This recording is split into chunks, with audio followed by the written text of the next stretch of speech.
The story begins on a lonely road where a small truck accidentally hits a deer. The driver checks the damage and assumes the animal is dead. But then, something disturbing happens. The deer slowly rises again. Its eyes have turned a milky white, and its movements are no longer natural. It's clear that this is no ordinary accident. The deer has been infected by a strange virus, and what stands up is no longer just an animal. It's the beginning of a nightmare. We then move to a man named Seok-woo. He works as a fund manager in a big company, completely consumed by his career. His obsession with work has already cost him his marriage, and now he struggles with his role as a father. In the parking lot, he argues with his ex-wife over custody of their young daughter, Suan. Despite his success at work, Seok-woo is failing in the most important part of his life, being present for his child. It's Suan's birthday, and Seok-woo tries to make up for his absence by bringing her a gift. But when she opens the box, her smile fades. It's the same present he gave her last time. He hadn't even realized his mistake. Embarrassed and ashamed, Seok-woo understands just how distant he has become. Suan looks at him with quiet disappointment and tells him that for her birthday, she just wants to see her mother. Feeling guilty, Seok-woo agrees to take her to Busan, where her mother lives. The next morning, they arrive at the railway station. A sleek train stands ready to depart for Busan. Seok-woo and Suan board, unaware of the horror that is about to unfold. The train is filled with all kinds of passengers, a team of young baseball players, their spirited cheerleader Kim Jin-hee, and her boyfriend Yong-guk. Two elderly sisters sit nearby, chatting together. A nervous homeless man mutters to himself that everyone is going to die, his words dismissed as nonsense. There is also a tough working-class man named Sang-hwa, traveling with his pregnant wife, Seong-kyung. Just as the doors are about to close, a young woman stumbles in. She's injured, her leg bleeding from a bite wound. She hides away, trembling, while the train begins to move. Not long after, her condition worsens. Her body convulses violently and she collapses on the floor. A train attendant rushes to help, calling for medical assistance. At the same time, Seok-woo receives a call from his assistant, warning him that chaos has broken out across the city. Something terrible is happening outside. Then the horror inside the train begins. The injured girl suddenly jerks upright, her eyes lifeless, her body twisting unnaturally. Before anyone can react, she lunges at the attendant and sinks her teeth into her neck. The infection spreads instantly. The bitten attendant convulses, and within seconds, she too becomes a zombie. They attack the nearby baseball players, and the infection tears through the carriage like fire. Screams echo as one after another. Passengers are bitten and transformed. Panic explodes across the train. Chaos has begun, and there is no escape. The few passengers who have managed to escape the first outbreak are desperately running toward another compartment, slamming doors behind them. Seok-woo is frantically searching for Suan in the middle of this madness. His heart pounds as he pushes through panicked crowds. But suddenly, he stumbles into a carriage already overrun by the infected. Dozens of zombies turn their lifeless eyes toward him, and in an instant, they charge. Just then, he hears a terrified cry. Suan's voice. He spins around, grabs his daughter, and together they sprint down the narrow aisle, the relentless horde crashing after them.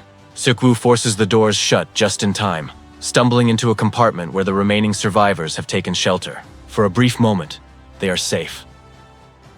On the other side of the train, Sang-hwa and his pregnant wife, Seong-kyung, are also fleeing for their lives. With raw strength, Sang-hwa holds back zombies while protecting his wife, forcing their way down the carriage. They finally reach the same compartment where Seok-woo is hiding. But there's one problem. The door is locked. Sang-hwa pounds on the glass, shouting for help, but Seok-woo freezes. His instincts as a father tell him to protect Suan, to keep the danger out. Every second he hesitates, the zombies close in on the couple. Seok-woo's eyes flicker between the horde and the desperate man outside. Finally, just as the monsters reach them, Seok-woo makes his decision. He yanks the door open and pulls Sang-hwa and his wife inside. The door slams shut again, and the zombies crash against the glass. Sang-hwa, furious, snaps at Seok-woo. If he had waited even a moment longer, they both would have been lost. The tension in the carriage is thick, but before anyone can argue further, an announcement comes over the speakers. The train will not be stopping at the next station. The passengers erupt in confusion, but one man steps forward. His name is Yong-suk, a wealthy businessman. He storms toward the conductor, demanding the train stop. "If we don't get off, we'll all die," he yells. But the conductor refuses. He has strict orders not to stop. As the train speeds past the next station, the passengers see a terrifying sight. The platform is swarming with chaos. Survivors desperately waving for help, chased down by ravenous zombies. One by one, the people on the platform are dragged to the ground, bitten and turned. The infection has consumed nearly the entire city. Another announcement follows. The train will stop at the next station instead, where military forces are waiting to rescue survivors. Relief washes over the passengers. Maybe there is still hope. But Seok-woo doesn't trust announcements. As a fund manager, he has powerful connections, so he quickly makes a call to one of his seniors to confirm the situation. On the other end, his contact's voice is grim. The military will be there, but anyone who gets off will be quarantined. Seok-woo imagines his young daughter trapped in a holding camp, surrounded by chaos and uncertainty. That's not the future he wants for her. He lowers his voice and asks if there's another option. His senior pauses, then tells him, "Don't get off at the main gate. Take the east gate. I'll send my men to pick you up." The train finally pulls into the next station and comes to a halt. At first, everything looks eerily calm. The platforms are empty. No soldiers, no survivors, nothing but silence. The passengers step off hesitantly, their footsteps echoing across the deserted station. Fear creeps into their faces. Where's the military they were promised? Young-suk immediately starts panicking. He grabs the conductor and begs him not to linger here, insisting that something is very wrong. The conductor nods, realizing he's right. There's no sign of any rescue team, no security, only an unsettling stillness hanging in the air. Meanwhile, the majority of passengers march toward the main gate in a large group, hoping to find safety. But Seok-woo doesn't follow them. Holding Soo-won's hand tightly, he takes her toward the east gate, following the secret instructions from his senior. The homeless man quietly slips behind them, having overheard the plan. Soo-won looks back at the other passengers and whispers to her father, "We should take them with us." But Seok-woo shakes his head and says firmly, "Right now, we only have to think about ourselves." His daughter's eyes fill with hurt as she replies, "This is why Mom left us. You only ever think about yourself." Her words hit Seok-woo like a knife, but he keeps walking. At the main gate, the rest of the passengers finally see what's waiting for them. The soldiers are there, but not as protectors. They've already turned into zombies. An ear-splitting scream breaks the silence as the horde rushes forward. Panic erupts instantly. Some passengers are bitten on the spot, others scatter in terror, running in every direction as the infection spreads like fire. Seok-woo, thinking he outsmarted everyone by heading to the east gate, suddenly realizes the truth. His senior's men are not there. Instead, more soldiers, already turned, begin stumbling toward them. His plan has completely collapsed. He runs back for Soo-won, but in that moment, a zombie creeps up behind her, ready to strike. Just as the creature lunges, Sang-hwa bursts in, slamming it away and saving Soo-won's life in the nick of time. Together, the scattered survivors scramble back toward the train, desperately trying to seal themselves away from the chaos. They slam a gate shut behind them to hold off the zombies, but it's only glass, already cracking under the relentless pounding. They know it won't last long. In their frantic rush, someone makes a fatal mistake. The wrong door is opened, unleashing a fresh wave of zombies straight out of the train cars and onto the platform. The survivors scatter again. The two elderly sisters are caught in the middle of the stampede. An attendant manages to pull one sister into safety at the last moment, but the other is left behind, separated by a wall of bodies. Seong-kyung, clutching her pregnant belly, scrambles into another compartment with Soo-won at her side. The homeless man dives in with them, barely making it before the door slams shut. But they quickly realize they've run straight into a death trap. The compartment is already full of zombies. With no time to think, they shove themselves into a tiny toilet cubicle, locking the door and holding their breath as the monsters slam against the thin walls. On the platform, Young-suk completely loses control. He grabs the train attendant by the collar, screaming, "What are we waiting for? Start the train now, or we're all dead." Jin-hee, the cheerleader and Young-guk's girlfriend, steps forward in protest, her voice trembling with desperation. "My friends are still out there. We can't leave them behind!" But Young-suk is selfish to the core. Ignoring her pleas, he shoves the attendant toward the controls and forces him to restart the train, even as chaos unfolds behind them. Meanwhile, back on the platform, Sang-hwa and the others are straining against the glass doors, holding back a swarm of zombies. The glass is spiderwebbing with cracks, seconds away from shattering. Realizing they can't hold on any longer, they release their grip and dash for their lives. In the chaos, two of Young-guk's teammates are overwhelmed, screaming as they're bitten and dragged down. Sang-hwa pulls Young-guk along, forcing him to keep moving as their friends turn before their eyes. They all sprint with everything they have left, but the train is already pulling away. Dozens of zombies are right behind them. In a desperate leap, they manage to hurl themselves onto the very last car. scrambling into an empty compartment just in time. Catching his breath, Jungkook quickly calls Jin-hee. His voice breaks as he says, Everyone else is gone. Only a few of us made it. We're in the back of the train, heading your way." On the other side, Sang-hwa dials his wife's number, but it's Suan who answers. Whispering into the phone, she explains the grim situation. "The carriage we're in, it's full of zombies. We're hiding in the toilet. We're in compartment 13. Hearing this, Sang-hwa, Jungkook, and Seok-woo exchange grim looks. They're currently in compartment 9, which means to reach their families, they'll have to fight through 4 entire cars crawling with zombies. There's no other option. Determined, they steel themselves for battle. They kick open the first door and charge in, fists flying, smashing, pushing back with everything they've got. The compartment becomes a war zone as the 3 men fight shoulder to shoulder, smashing through the undead until the car is finally cleared. But the next car is even worse. The entire baseball team is there, turned, snarling, their eyes glowing white. Jungkook freezes at the sight of his teammates. Now nothing more than monsters. Rage and grief flash in his eyes. But Sang-hwa and Seok-woo don't stop. They drag him forward, battling their way through. Suddenly, the train plunges into a tunnel. The world inside the car is swallowed by darkness. That's when they realize the zombies can't see in the dark. For the first time, silence saves them. The 3 survivors carefully, slowly, step between the creatures, holding their breath, hearts pounding in the dark as the horde groans blindly around them. They slip through without a fight. In the next car, Seok-woo comes up with a clever idea. He takes Suan's phone and tosses it deep into the horde. Then, from his own phone, he dials the number. The ringtone cuts through the car like a lifeline. Instantly, every zombie jerks its head and staggers toward the sound. The path clears just long enough for the group to sprint through, slamming the door behind them. Finally, Seok-woo bursts into the compartment, where Suan and the others are hiding. Father and daughter reunite in a tearful embrace, relief washing over them both. But it lasts only a moment. The zombies inside begin to stir and notice them. The survivors have no choice. Once again, they cram themselves into the narrow toilet. With their backs against the wall, the survivors quickly form a desperate plan. They know another tunnel is just minutes away. If they can use the cover of darkness one last time, maybe, just maybe, they can push through the final compartment. Time is short, and hope is fading. Meanwhile, Jungkook, still reeling from the sight of his teammates turned into monsters, is torn apart by grief and fury. He calls Jin-hee, his voice trembling but determined. "We're almost there. Keep the gate open for us." Hearing this, Jin-hee's face lights up with relief. She turns to the other passengers, urging them to prepare the gate. But Young-suk cuts her off with venom in his voice. "No, they're infected. They've been with the zombies. Open that gate, and you doom us all." His paranoia spreads like wildfire, and the other passengers, terrified for their own lives, side with him. One by one, they shake their heads. The gate remains firmly shut. The train plunges into the tunnel, and darkness swallows the car. Seok-woo, Sang-hwa, Jungkook, and the others seize the moment, moving like shadows through the zombie-infested compartment. For a few breathless moments, silence protects them.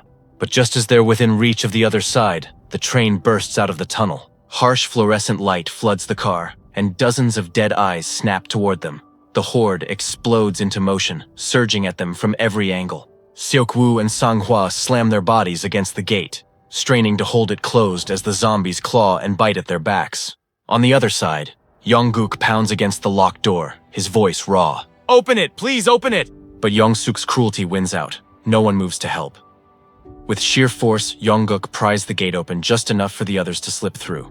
In the chaos, Sang-hwa makes his choice. He shoves Seok-woo and the others forward, planting himself firmly in the doorway. His face hardens with resolve as he roars, "Take care of my wife!" His final command. His final act of love. Seok-woo drags Suan and Sang-hwa's pregnant wife, Seong-kyung, into the compartment as the gate slams shut behind them. The next moment is pure tragedy. The zombies crash through, piling onto Sang-hwa. He fights like a lion, refusing to fall, but the horde is endless. Slowly, he's dragged down, his screams swallowed by the infected.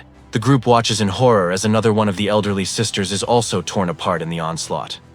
Inside the so-called safe compartment, Seok-woo is seething. He storms toward Young-suk, his fury barely contained. "If you had opened the gate when we begged you, they would still be alive." His voice shakes the walls, but Young-suk is unmoved. Instead, he spins the situation, his voice dripping with venom as he points at Seok-woo's group. "Don't you see? They came from the infected compartments. They're dangerous. Fear blinds the passengers. Murmurs spread like fire until panic grips them. Without hesitation, they turn on Seok-woo, Soo-an, Seong-kyung, and Jin-hee. Ignoring their cries, the passengers shove them out of the safe car, locking them away in another compartment, one crawling with zombies. The sole surviving elderly sister sits in silence, her face hollow with grief after watching her twin be devoured before her eyes. The betrayal of the passengers in the so-called safe compartment gnaws at her heart. Overcome with despair and vengeance, she rises to her feet, her eyes wet but unyielding. Without a word, she walks to the gate. Slowly, almost deliberately, she unlocks it. The moment the door slides open, the horde bursts through like a tidal wave. Screams fill the air as the selfish passengers are torn apart, one after another, their desperate cries drowned out by the snarls of the dead. Within moments, that entire compartment becomes a slaughterhouse.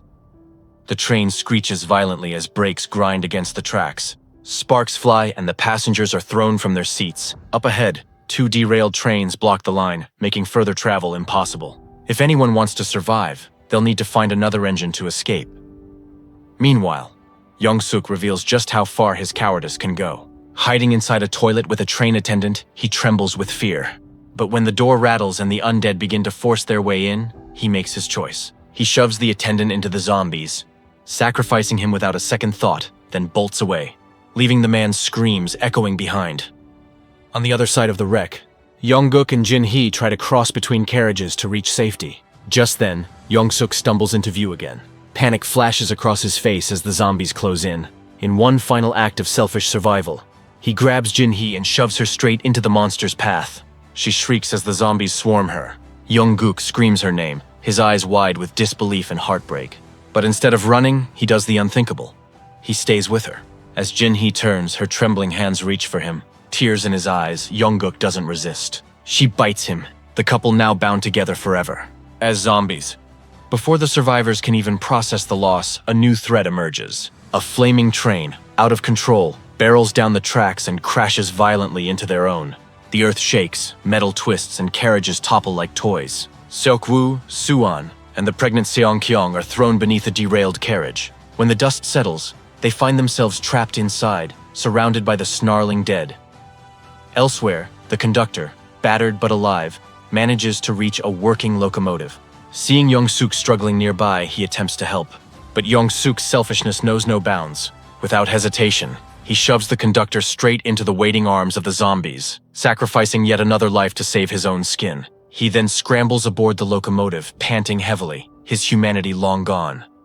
Back at the wreckage, Seok-woo fights frantically to free Soo-an and Seong-kyung. The zombies close in, their hands clawing, their jaws snapping. Just when it seems hopeless, the homeless man, the one who had survived alongside them all this way, emerges from the shadows. With a roar of defiance, he throws himself at the horde, holding them back with every ounce of his strength. Go! His sacrifice screams louder than words. Seok-woo drags Soo-an and Seong-kyung free, watching in horror as the homeless man is swallowed by the sea of infected. Stumbling out of the wreck, the survivors spot a locomotive slowly pulling away from the chaos. Their eyes lock on it. It's their last chance. With the horde at their heels, they run with every drop of strength left in their bodies. The growls of the dead thunder behind them. At the last possible second, they leap and grab hold of the rear of the train. Their fingers clutch desperately at the steel as they climb aboard. But survival is far from guaranteed. The zombies are relentless, leaping after them, clinging to the train in droves. Their weight drags the train back, slowing it under their sheer numbers. For Seok-woo, Soo-an, and Seong-kyung, this battle is not over yet. Seok-woo fights with everything he has left, kicking and clawing as the zombies cling desperately to the rear of the train. One by one, he manages to tear them off, until finally, their grip weakens and the horde is left behind. The train speeds up, leaving the monsters shrinking into the distance. For a brief moment, there's relief, but it doesn't last. Seok-woo pushes forward, making his way through the carriages until he reaches the front cabin. He bursts inside, but what he finds freezes his blood. Young-suk is there. His face is pale, his eyes glazed, his movements twitching and unnatural. He has been bitten. The infection is crawling through his body, but he hasn't fully turned yet. In a moment of pure desperation, Young-suk lunges at Seok-woo. The two men crash against the walls of the cabin, fighting violently. Seok-woo does everything he can to push Young-suk back. But during the brutal struggle, Young-suk sinks his teeth into Seok-woo's hand. Pain floods through him, and with it, the horrifying realization. His time is over. Seok-woo doesn't hesitate. With one last act of strength, he wraps a heavy chain around his arm, anchors himself to the train, and drags Young-suk toward the open door. With a final roar, he hurls the infected man out of the moving train. Young-suk vanishes beneath the tracks, his body destroyed. But the victory is hollow. Seok-woo stares down at his bitten hand, his breathing heavy, his eyes wet with tears. He knows the truth. He has only minutes before he turns. Seok-woo stumbles back to the passenger cabin. He forces himself to stay calm as he explains to Seong-kyung how to stop the train. He gives her quick instructions, making sure she can protect Suan once he's gone. His hands tremble as he speaks, but his voice stays steady. For his daughter's sake, then comes the hardest moment of his life. He looks at Suan, his little girl, sobbing uncontrollably, begging him not to leave. His heart shatters, but he cannot let her see him turn. Seok-woo steps outside the cabin, closing the door behind him. He grips the railing, his face twisted with grief. Memories flash before his eyes. Suan as a baby in his arms, her smile, her laughter. All the moments he had been too busy to notice until now. Tears stream down his face as he imagines her life without him, but at least alive. With one last broken smile, he lets go of the railing. The rushing wind takes him, and he falls from the train, sacrificing himself to protect the only thing that ever truly mattered, his daughter. Inside, Suan cries harder than ever, pounding on the glass, screaming for her father. But the train keeps moving, carrying her and Seong-kyung forward. At last, the train pulls into Busan Station. The city is battered but not yet lost. Soldiers are stationed at the end of a long, dark tunnel, rifles raised, fingers on triggers. When they see two shadowy figures approaching, they tense. The commander's voice is cold and sharp. Fire if they're infected. The soldiers ready their guns. Seong-kyung and Suan step out of the darkness. But from the distance, it's impossible to tell if they are human or monster. The order to shoot hangs in the air. Just as the soldiers prepare to pull their triggers, a sound cuts through the silence. Suan's voice. Through tears, she begins to sing the song she had once practiced for her father's birthday. Her small, trembling voice carries down the tunnel, soft and pure, filled with grief, but also with hope. The soldiers freeze, realizing what they're hearing. No zombie could sing like that. The guns lower. Relief washes over the soldiers as they rush forward to rescue the survivors. Seong-kyung clutches Suan close, and together they step into safety. And with their rescue, this harrowing journey, and the story of Train to Busan, comes to its heartbreaking end. On IMDb, this movie was rated by 294,000 people, and has an average rating of 7.6. I hope you enjoyed this video. Please like this video, and subscribe to this channel for more interesting videos. See you in the next one.